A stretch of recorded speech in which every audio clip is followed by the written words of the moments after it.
Good morning, dear student. Today's topic is regulation of respiration.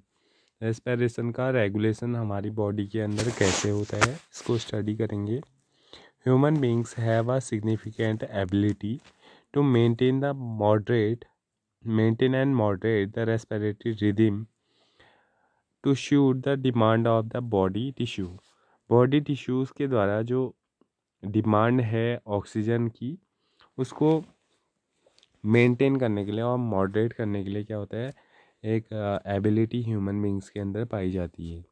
This is done by the neural system. ये किसके द्वारा किया जाता है? ये हमारे न्यूरल सिस्टम यानी कि हमारे नर्वस सिस्टम के द्वारा इसे फुलफिल किया जाता है. A specialised centre present in the medulla region of the brain called respiratory rhythm centre is primarily responsible for this regulation. हमारे ब्रेन के अंदर प्रेजेंट रहता है एक रीजन जिसको क्या बोलते हैं, जिसको रेस्पिरेटरी रिदम सेंटर बोलते हैं. और ये कहाँ पाया जाता है? हमारे सेंट्रल ब्रेन में मेडुला रीजन के पास. ठीक है, जो रिस्पॉन्सिबल होता है किस चीज़ के रेगुलेशन के लिए?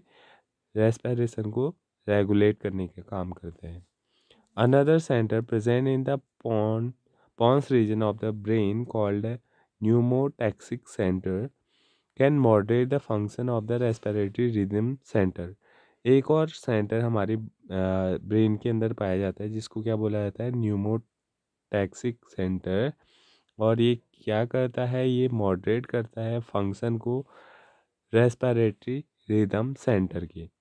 Neural signals from this center can reduce the duration of inspiration and thereby alter the respiratory rate. जो न्यूमोटैक्सिक सेंटर है वहाँ से क्या निकलते हैं? न्यूरल सिग्नल्स निकलते हैं. और ये क्या करते हैं? ये रिड्यूस कर देते हैं इंस्पायरेशन की रेट को, और जिसकी वजह से हमारा रेस्पिरेटरी रेट क्या हो जाता है? चेंज हो जाता है. A chemosensitive area is situated adjacent to the rhythm center which is highly sensitive to CO2. एक और एरिया पाया जाता है उसका नाम होता है कीमोसेंसिटिव एरिया. और ये कहाँ पर पाया जाता है? बिल्कुल बगल में रिदम सेंटर के. और ये किस चीज़ के लिए सेंसिटिव होता है? CO2 के लिए हाईली सेंसिटिव एरिया होता है.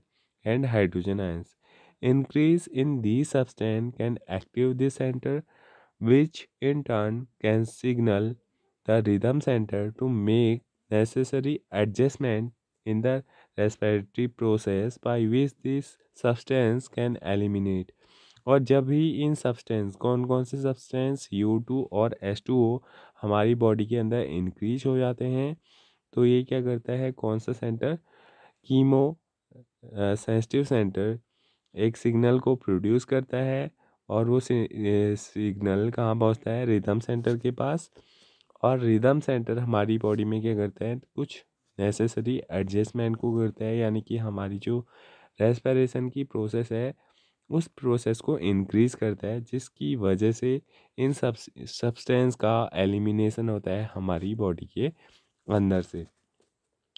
Receptor associated with aortic arch and carotid artery also can recognize change in CO2 and H plus concentration and send necessary signal to the rhythm center for remedial action. इसके अलावा जो aortic arch और carotid arteries हैं ये भी recognition का काम करते हैं किस चीज़ के? CO2 और H प्लस आयन के कंसनट्रेशन को. अगर इन आर्च और आर्टरीज में CO2 और H प्लस आयन्स का कंसनट्रेशन अगर इंक्रीज होता है तो ये दोबारा से क्या करते हैं? ये सिग्नल को भेजते हैं रिदम सेंटर के पास, और रिदम सेंटर क्या करता है? रिमेडियल एक्शन लेता है इनके against. The role of oxygen in the regulation of respiratory rhythm is quite insignificant. और इसके अलावा जो ऑक्सीजन है उसका भी रोल रहता है किस चीज़ के लिए? रेस्पिरेटरी रिदम के लिए. ऑक्सीजन अगर प्रॉपर अमाउंट में मिल रही है बॉडी को तो जो रेस्पिरेशन की प्रोसेस है वो नॉर्मल चलती रहती है। अगर ऑक्सीजन कम अमाउंट में मिलती है तो इसकी वजह से भी हमारा जो रिदम सेंटर है उसमें क्या रहते हैं, अफेक्ट पड़ जाते हैं। और जो कीमो सेंटर है वो भी क्या होता है, एक्टिवेटेड हो, कीमो सेंसिटिव एरिया जो है वो भी एक्टिवेटेड हो जाता है। कब होता है एक्टिवेट, जब O2 की प्रेजेंस कम होती है एटमॉस्फेयर में। अब हम पढ़ेंगे disorder of respiratory system. Respiratory system से रिलेटेड जो डिसऑर्डर हैं, सबसे पहले asthma is a difficulty in breathing causing wheezing due to inflammation of bronchi and bronchioles।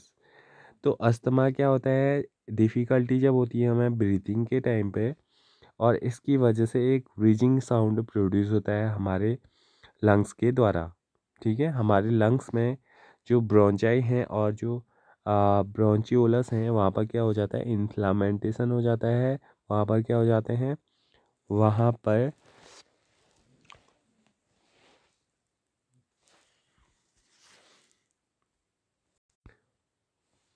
Lungs की ब्रोंचाई और ब्रोंचियोलस क्या हो जाता है, सेलोवन हो जाता है, यानी कि सूज जाते हैं या फिर वहाँ पर इन्फेक्शन हो जाता है। तो इस वजह से हमें क्या होती है, ब्रीथिंग में डिफ़िकल्टी महसूस होती है।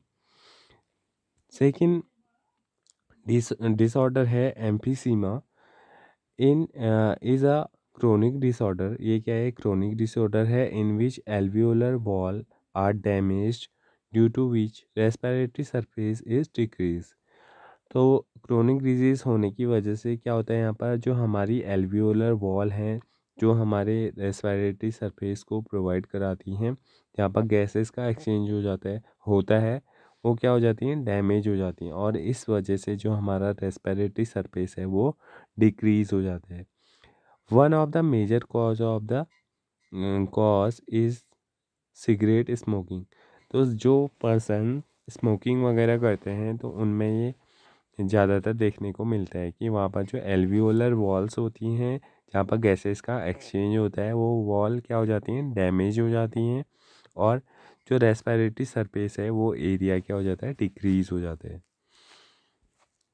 Next is occupational respiratory disorder.